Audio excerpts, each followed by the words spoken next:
నమస్తే సార్. నమస్తే నాయన. మీ పేరు సార్? నా పేరు కృష్ణ. ఏం చేస్తుంటారు సార్?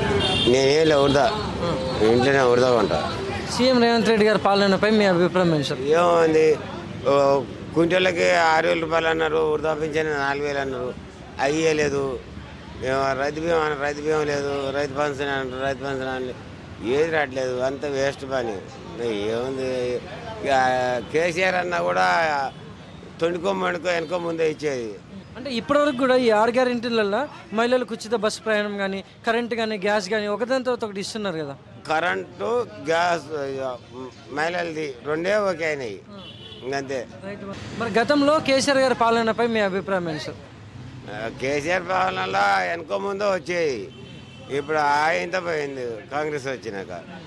అవి ఇస్తానని ఈయనే ఇలే, మరి ఏం చేస్తా. ఒకటి ఆ మహిళలకే ఉచితం బస్సు పోయింది, అది ఫ్రీ అయింది, గ్యారెంటీ అయింది.